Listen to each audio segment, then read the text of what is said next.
नमस्कार मित्रांनो, स्वागत आहे तुमचं या यूट्यूब चॅनलवर ज्याचं नाव आहे जनरल स्टडी। मित्रांनो, आज आपण इतिहास या विषयावर चर्चा करणार आहे। इतिहासाचा एक असा भाग, एक असा घटक जो महाराष्ट्र शासनाच्या जवळजवळ संपूर्ण परीक्षांमध्ये साधारण 2 प्रश्न कंपल्सरी घेऊन येत असतो आणि तो महत्त्वाचा घटक म्हणजे शिवकालीन महाराष्ट्राचा इतिहास, छत्रपती शिवाजी महाराजांचं जीवनचरित्र आणि त्यांच्याशी संबंधित महत्त्वाच्या घडामोडी। तर मित्रांनो, सरळ शिवचरित्राला, शिवकालीन घटनेला हात घालण्या अगोदर आपण थोडं चर्चा करूया की शिवपूर्व काळ कसा होता। बघा, शिवकालीन महाराष्ट्राचा इतिहास, त्यामध्ये आपण शिकणार आहे मराठा सत्तेची पार्श्वभूमी व शिवपूर्व काळ। मराठा सत्तेची पार्श्वभूमी काय होती आणि शिवपूर्व काळ काय होता। कारण एवढं प्रचंड साम्राज्य, मराठ्यांचं स्वराज्य छत्रपती शिवाजी महाराजांनी उभं केलं, ते काय एखाद्या मूर्तीसारखं नेऊन स्थापन केलेलं नाहीये। त्यामागे अनेक दशकांचा संघर्ष आणि अनेक दशकांच्या राजकीय इतिहासाची पार्श्वभूमी आणि राजकीय इतिहासाचा अनुभव छत्रपती शिवाजी महाराजांना आणि प्रामुख्याने शहाजी महाराजांना अनुभव खूप आहे। त्यामुळे शिवपूर्व काळ कसा होता हे समजणं गरजेचं आहे। छत्रपती शिवाजी महाराजांनी जरी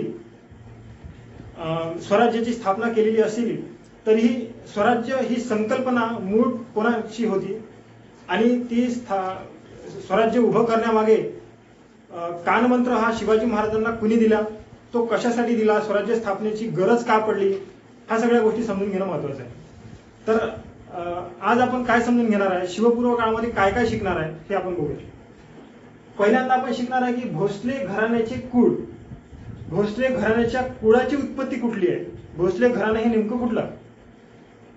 महाराष्ट्रातल्या इतक्या ताकदवर आणि अनेक सरदारांपैकी फक्त भोसले घराणंच उदयाला आलं आणि ते एक शासक वर्ग म्हणून निर्माण झालं, तर त्यामागे काय पार्श्वभूमी आहे। त्यानंतर दुसरा मुद्दा आपण शिकणार आहे की मराठी सत्तेचं मूळ काय, मराठ्यांची सत्ता ही निर्माण कुठून झाली, म्हणजे महाराष्ट्रामध्ये शिवकाळापूर्वी कोणकोणत्या सत्ता राज्य करत होत्या। यादव काळामध्ये महाराष्ट्रातील जनतेनं स्वतःचं अस्तित्व हे अनुभवलेलं आहे आणि यादव काळानंतर महाराष्ट्रातील जनतेनं, रयतेनं स्वतःचं अस्तित्व हे जवळजवळ हरवल्यासारखं त्यांना झालेलं होतं आणि ते सरळ एक नवीन उदय घेऊन आलंय ते शिवकाळामध्ये। म्हणून या मधल्या कालखंडात काय काय झालं ते आपण टप्प्याटप्प्याने बघणार आहोत। तर आज आपण पाहणार आहोत की भोसले घराण्याची कुळ काय आणि त्यांचं वंशावळ कोणतं, वंशावळ कसं, तेही पाहणार आहोत। बघा, तर मित्रांनो, ही आहे भोसले कुळाची वंशावळ। आपल्याला पाहायचं आहे की भोसल्यांच्या कुळाची जी उत्पत्ती आहे, कुलांची उत्पत्ती कशी झाली। तुम्ही तो चित्रपट पाहिलेला असेल, पद्मावत।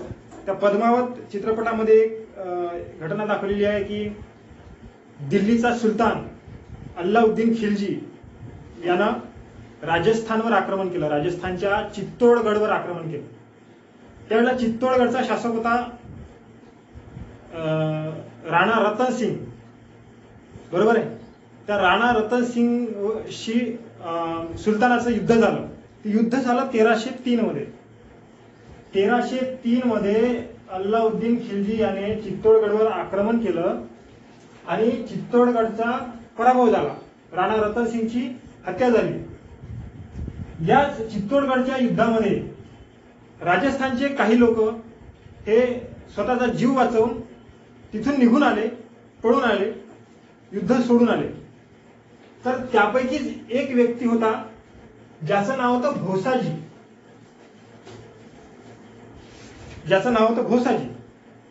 असं म्हणतात की हा भोसाजी आहे तो सिसोदिया वंशाचा होता। म्हणजे चित्तोडगडचे जे शासक होते ते सिसोदिया वंशाचे होते असं म्हटलं जाते। तर ह्या कुळाचा शोध कसा लागला की जेव्हा छत्रपती शिवाजी महाराजांचा राज्याभिषेक सोहळ्याच्या कार्यक्रमाला सुरुवात होणार होती 1674ला. 6 जून 1674ला महाराजांचा राज्याभिषेक आहे. त्या राज्याभिषेकाच्या वेळेला असा शोध घेण्यात आला की छत्रपती शिवाजी महाराजांचं कुळ कोणतं, म्हणजे जे 4 वर्ण होते, वर्ण व्यवस्था त्या काळामध्ये होती, तर 4 वर्ण जे आहेत ब्राह्मण, क्षत्रिय, वैश्य आणि शूद्र, त्यापैकी फक्त क्षत्रिय कुळालाच शासन करण्याचा अधिकार होता. मग राजा शिवाजी हा क्षत्रिय आहे की दुसरा कोण, म्हणजे त्याचा राज्याभिषेक करण्याचा त्याला लीगल त्याची मान्यता असू शकते की नाही, याचा शोध घेतला गेला. नंतर लक्षात आलं की भोसाजी हा त्यांचा एक मूळ पुरुष होता, जो राजस्थानामधून सिसोदिया वंशाचा, तो महाराष्ट्रामध्ये राहिला आला, म्हणून शिवाजी महाराजांचा राज्याभिषेक लिगली झाला. तर ही घटना घडली 1303ला. नंतर हा भोसाजी नावाचा व्यक्ती जो आहे तो आला कुठे, राहायला कुठे लागलेत. मग हे भोसाजी म्हणजे भोसाजी, आता नाव ज्याचं भोसाजी आहे म्हटल्यावर त्याचं सरनेम जे आहे, यांचं जे आडनाव पडलंय भोसले, भोसाजी या व्यक्तीच्या नावावरूनच भोसले हे आडनाव पडलं. भोसलेच्या नंतर किती व्यक्ती होऊन गेले, किती वंशज झाले ते महत्वाचं नाहीये परीक्षेच्या दृष्टीने. महत्वाचं हे आहे की भोसले या घराण्याचा राजकीय कारकीर्द जी आहे ती कोणापासून सुरुवात झाली, तर ती झाली बाबाजी भोसले यांच्यापासून. मग महत्वाचे व्यक्ती कोण, तर बाबाजी भोसले हे महत्वाचे व्यक्ती आहे, बरोबर. तर हे भोसाजी राहायला कुठे आलेत, मग वेरूळला, औरंगाबाद जिल्ह्यामध्ये वेरूळ नावाचं ठिकाण आहे. वेरूळ म्हणजे तेच जे जगविख्यात वेरूळच्या लेण्या तिथे आहेत. औरंगाबादवरून साधारण 17 ते 18 किलोमीटरच्या अंतरावर वेरूळ हे गाव आहे. त्या ठिकाणी त्यांचं वास्तव्य सापडतं, बरोबर. ते पहिल्यांदाच तिथं आले का असं सांगता येत नाही, तो संशोधनाचा भाग आहे. आपल्याला अभ्यासाच्या भागाबद्दल बोलायचंय, परीक्षेमध्ये जे काही महत्वाचं आहे तेवढेच बोलू आपण. इतिहासामध्ये अनेक मतभेद आहेत, तर ते मतभेदामध्ये न पडता आपण नेमकेपणावर लक्ष देऊया, जे महत्वाचं आहे ते शिकूया अभ्यासाच्या दृष्टीने. तर साधारण औरंगाबादवरून वेरूळ ही 17 ते 18 किलोमीटरच्या अंतरावर आहे. त्या ठिकाणी ते वास्तव्याला होते. जवळच किल्ला आहे, जो अहमदनगरच्या निजामशहानं जी राजधानी बदलवलेली होती, ते आपण नंतर बघणार आहोत काय. निजामशहाची राजधानी होती दौलताबाद किल्ला. दौलताबाद किल्ला म्हणजे आजचं दौलताबाद शहर.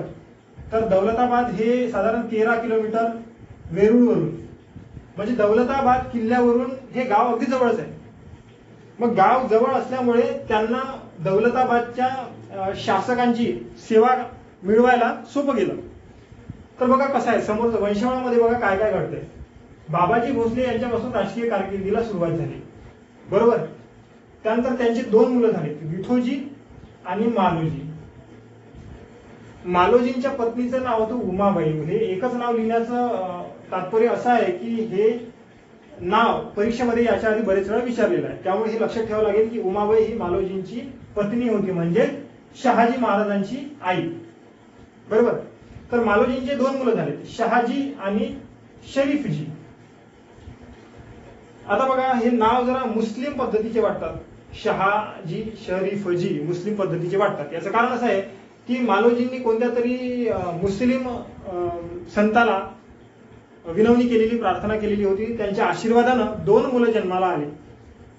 तर म्हणून त्या 2 मुलांचं नाव शहाजी आणि शरीफजी, म्हणजे त्या संताचं नाव होतं शहा शरीफ. शहा शरीफ याचे 2 भाग केले गेले, एकाचं नाव ठेवलं शहाजी, दुसऱ्याचं नाव ठेवलं शरीफजी. त्यानंतर शहाजी महाराजांचे 2 मुलं झाले, पहिला संभाजी, नंतर शिवाजी. संभाजी मोठे होते, शिवाजी छत्रपती शिवाजी जे आहेत ते लहान होते. अल्प काळातच म्हणजे कमीच वयामध्ये संभाजी महाराजांचं एका युद्धामध्ये निधन झालं. त्यानंतर उरले फक्त एक छत्रपती शिवाजी महाराज. शिवाजी महाराजांचे 2 आहेत, छत्रपती संभाजी म्हणजे हे दुसरे झाले, आणि छत्रपती राजाराम. संभाजी महाराजांचं निधन झालं त्यानंतर लगेच संभाजी दुसरे जन्माला आले, म्हणून त्यांचंही नाव, दुसरा मुलगा शिवाजी महाराजांचा जन्माला आला, दुसरा म्हणजे पहिलाच मोठा मुलगा. संभाजी महाराजांच्या मृत्यूनंतर एक भोसले घराण्यामध्ये वंशज जन्माला आला, म्हणून त्याचंही नाव संभाजी असंच ठेवण्यात आलं. एवढं बरोबर. त्यानंतर ही वंशावळ खाली कुठे जाते बघा. छत्रपती संभाजी महाराजांचा वंशज छत्रपती शाहू. छत्रपती शाहूंच्या नंतर राज्यकारभार हा सरळ पेशव्यांच्या हाती गेला. नंतर हा पेशव्यांचा कालखंड इथून सुरू होतो. दिसते ना बरोबर? हा ठीक. छत्रपती राजाराम महाराजांचं वंशावळ खाली कुठे जाते? छत्रपती शिवाजी दुसरे. छत्रपती राजाराम महाराजांचा मुलगा छत्रपती शिवाजी म्हणजे हे शिवाजी दुसरे आहेत, त्यांच्याकडे राज्यकारभार गेला. आणि हा राज्यकारभार सरळ भारताच्या स्वातंत्र्यापर्यंत त्याच्या इतिहासाची नोंद आहे, त्याच्या इतिहासाची पार्श्वभूमी आहे. इथपर्यंत ठीक आहे. आता बघा, इथून छत्रपती शिवाजी महाराजांच्या नंतर छत्रपती संभाजी महाराज छत्रपती झाले, त्यानंतर राजाराम महाराज छत्रपती झाले. हा इतिहास आपण नंतर बघणार आहोत. महत्वाचं एक लक्षात घ्या की भोसले कुळामध्ये 2 ब्रांचेस झाल्या, म्हणजे 2 प्रांत निर्माण झाले. महाराष्ट्राच्या इतिहासात भोसले कुळामध्ये 2 प्रांत निर्माण झाले इतिहासात. ठीक आहे. तर एक प्रांत पेशव्यांच्या हाती गेला आणि दुसरा जो आहे तो वंशजांच्या हाती गेला. तर राजाराम महाराजांचं वंशावळ जे जातंय त्यांचे शासक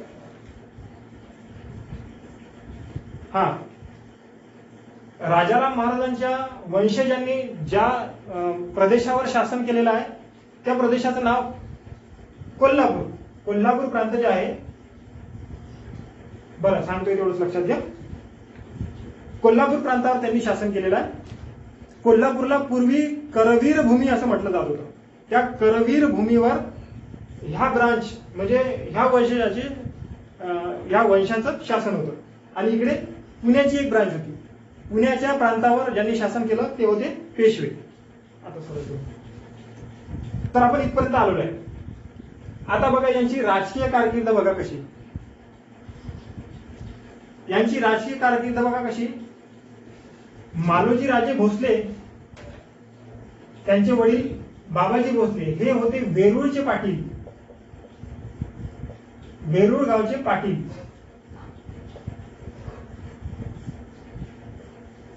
बाबाजी भोसले हे वेरूळ गावचे पाटील होते. म्हणजे त्यांच्याकडं सत्ता होती, ग्रामस्थावर सत्ता होती. त्यानंतर पाटीलकी ही वंश परंपरेनुसार मालोजी राजांकडे आली. मालोजी राजे मोठे होते. मालोजी राजांकडे आली. नंतर असं म्हटलं जातं की मालोजी राजांना कुठेतरी धन सापडलं शेतामध्ये. जमीन त्यांच्या भरपूर असायच्या, त्यामुळे कुठल्या तरी एका शेतात त्यांना भरपूर धन सापडलं. त्या धनाच्या आधारावर त्यांनी शिलेदारकीला सुरुवात केली. म्हणजे मालोजी राजे आता शिलेदार होते. शिलेदार. शिलेदार म्हणजे काय? महाराष्ट्राच्या इतिहासात तुम्हाला असे अनेक शब्द ऐकायला मिळतील. शिलेदार, सरदार, जहागीरदार, दरकदार, किलेदार, जुमलेदार, मामलेदार असे अनेक शब्द आहेत. ते गरजेनुसार आपण त्याचा अर्थ समजून घेऊयात. आता शिलेदार म्हणजे काय ते समजून घ्या.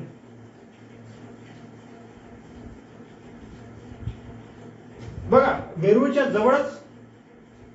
जवळच दौलताबाद हा किल्ला होता आणि तिथून शासन कारभार चालत होता निजामशहाचा. बरोबर. तर त्या निजामशहाचा शासन कारभार तिथून चालत होता. मालोजी राजे शिलेदार होते म्हणजे काय? त्यांच्याकडे धनसंपत्ती जमा झाली, त्यांनी शिलेदारकीला सुरुवात केली. शिलेदारकी म्हणजे काय? तर खाजगी फौज.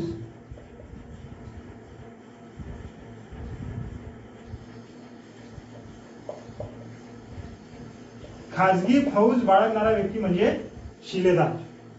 ज्याची स्वतःची मालकीची फौज असते त्या फौजेचा सगळा खर्च हा तो स्वतः व्यक्ती करत असतो.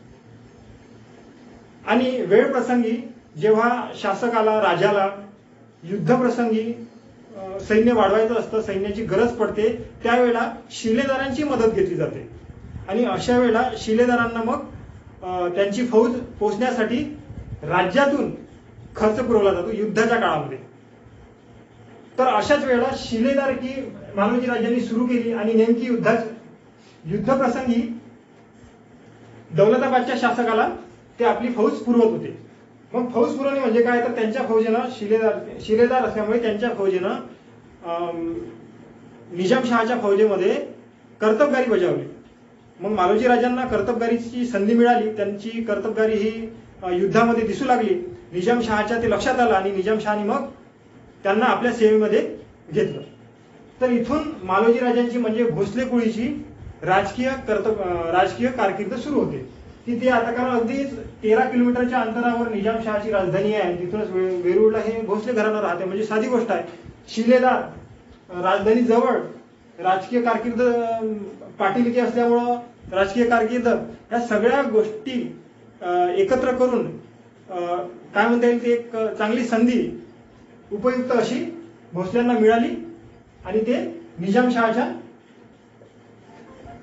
निजामशहाच्या सेवेमध्ये सामील झाले. त्यावेळेला निजामाचा वजीर होता मलिक अंबर. लक्षात घ्या, मी जे काही सांगतो ते लिहून घ्या. जे महत्वाचं वाटतं ते लिहून घ्या, कारण परीक्षेमध्ये काय विचारलं जाईल याचा भरोसा नाही.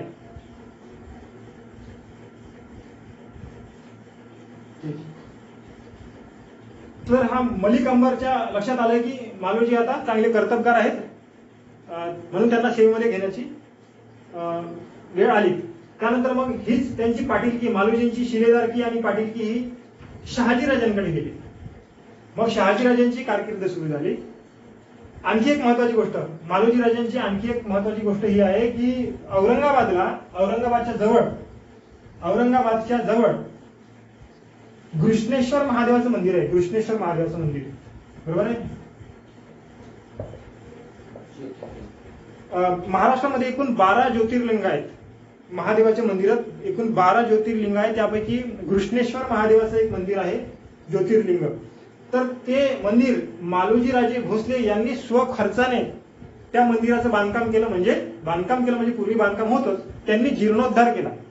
जे तुटलं फुटलं मंदिर होतं त्यांनी त्याचा जीर्णोद्धार केला. म्हणजे आत्ताचं जे मंदिर आहे घृष्णेश्वराचं, ते मालोजीराजे भोसले यांनी बांधलेलं आहे. ही गोष्ट महत्वाची आहे, कारण तेही परीक्षेच्या दृष्टीनं लक्षात ठेवा. त्यानंतर शहाजीराजांकडं शिलेदारकी आली, जबाबदारी आली. शहाजीराजे सुद्धा मलिक अंबरच्या फौजेमध्ये कर्तबगारी बजावू लागले. त्यांचेही नाव लौकिक होऊ लागलं. नंतर शहाजीराजांचे 2 मुलं झाले, संभाजीराजे आणि शिवाजीराजे. तर संभाजी महाराजांचा एका युद्धामध्ये मृत्यू झाला, त्यामुळे संभाजी महाराजांचा तेवढासा संदर्भ इतिहासामध्ये येत नाही. आता आले छत्रपती शिवाजी महाराज आणि त्यानंतरचे सगळे. तर मित्रांनो, पुढच्या भागामध्ये आपण पाहणार आहोत. हे तर झालंय मराठी भोसले कुळीचं, म्हणजे भोसल्यांचं कुळ कुठलं, ह्या मुद्द्यावर आपण आज चर्चा केलेली आहे. पुढच्या भागामध्ये चर्चा करूया की मराठा सत्तेचं मूळ कुठे आहे, मराठ्यांची सत्ता कशी उदयाला आली. कारण शिवपूर्व काळामध्ये अनेक सत्ता महाराष्ट्रात राज्य करत होत्या. तर त्या कोणकोणत्या सत्ता होत्या ज्या पूर्वी महाराष्ट्रामध्ये राज्य करत होत्या आणि त्या कशा निर्माण झाल्या, आणि त्या सत्तेमधून मराठ्यांची सत्ता कशी निर्माण झाली, नंतर स्वराज्य कसं निर्माण झालं, हे टप्प्याटप्प्यानं आपण पाहणार आहोत. तर भेटूया पुढच्या भागात. तोपर्यंत नमस्कार.